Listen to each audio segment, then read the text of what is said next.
This topic probably deserves to have its own fully written and edited video at some point, but for now I just want to get this idea out there. So, what is deep? What does it mean for something to be deep? And is it even really possible for anything to be deep? I find myself asking.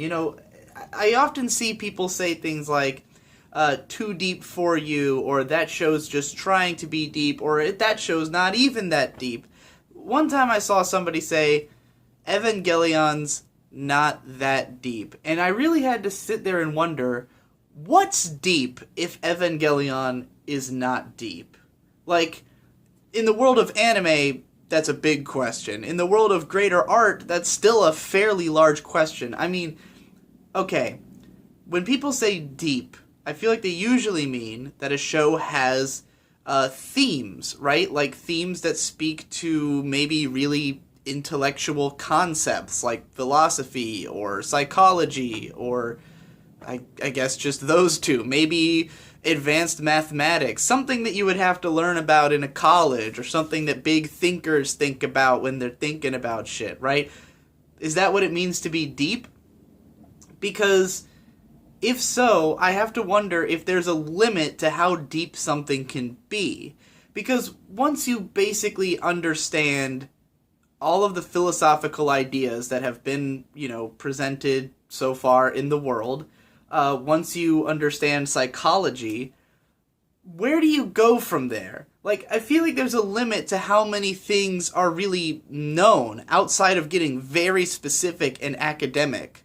Like, okay, Neon Genesis Evangelion has a lot to say about human psychology. It presents its characters in such a way where it tries to show a natural evolution of how they came to be that way. Like, you understand why the characters were shaped to be the people that they are psychologically, and it all makes sense following psychological principles. It comments on psychological principles.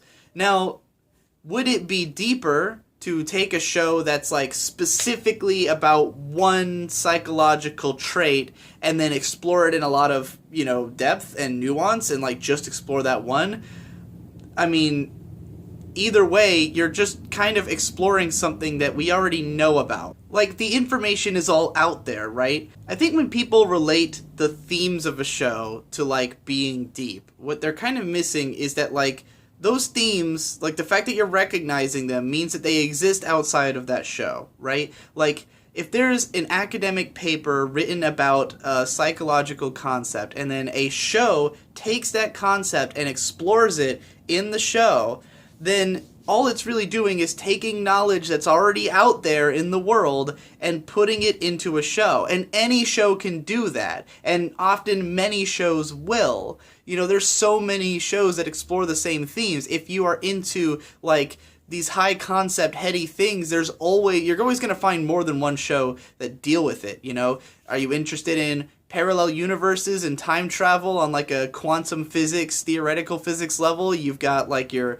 Noine and Steins Gate and Rick and Morty. Are you interested in like nihilism or like high concept philosophy, the idea that nothing in the universe matters? You could watch like a Technolize or a Rick and Morty. Or if you're interested in like, there's like a lot of shows that explore all the same themes, because those themes they're already out there. We all know about them. So how is it really possible to make something that's deep when it's just relating things that already exist in our world? And as soon as you understand those things, you understand every show.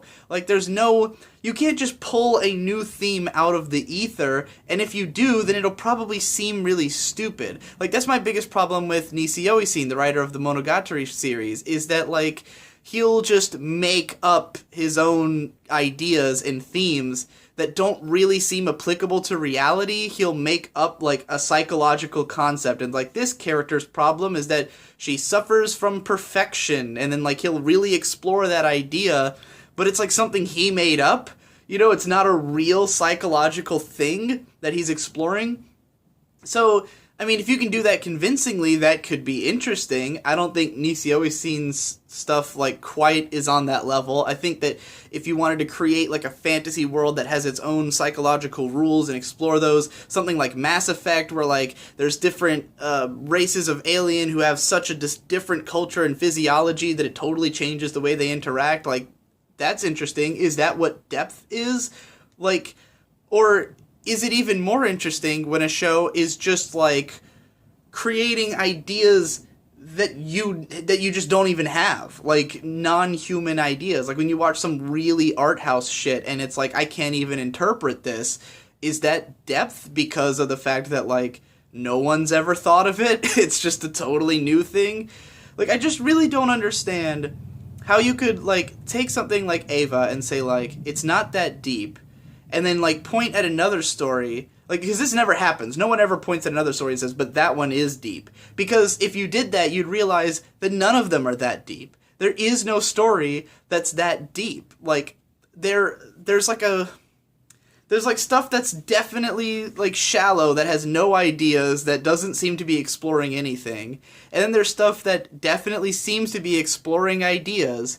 But I don't think there's like a gradient there. Like, is Ava more or less deep than Ghost in the Shell? They just kind of explore different things. I mean, it depends, I guess, on which things you value more. Like, if you didn't know all the thoughts that are presented in one of these shows, maybe it'll seem super deep to you. Whereas if you already have learned the stuff that another show is saying, then it won't, you know? I feel like at a certain point, like, for instance, exploring the theme of, like, depression, like, it's been done so much now that I think people would watch something like that and be like, it's not deep, it's just exploring depression. Everything's explored depression, but it's like, if it was a different thing that's not explored as much, would that make it more deep? I mean, it might make it more interesting, but, like, it's really only deep in the eye of the beholder because you specifically didn't already know about it. Whereas if someone watched something about depression and had never seen one before, they might still think it's deep, you know? I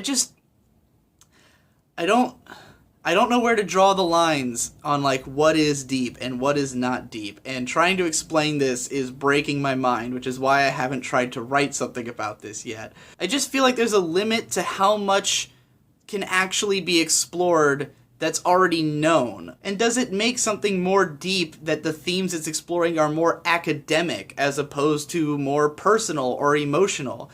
If something goes really in depth on like mathematical formulas and stuff, then and like found a way to incorporate that into a story, then it would probably be like, whoa, that's so mind-blowing and so deep, because how many people know these mathematical principles and know storytelling and can weave them together? But then like we're only ascribing that as deep because it's something that looks impressive to us, because we know how much college you have to go to know those mathematical principles. Whereas like someone could express something, you know, purely through images that's never been expressed before, and like if we don't relate to it, then it's hard to say like how deep is that, you know? Which is why like art house films, people always accuse them of like trying to be deep because they don't understand it, and therefore it's like, you know, you don't have that sensation of being impressed because you can tell how much work was put in. You can tell that they had to go, you know, and get a doctorate to be able to write this thing. But I don't get how that is more deep, you know, or like something to be more celebrated other than just on the personal level of you appreciate it more. You get what I mean? I hope you get what I mean. I'm sick of talking about this.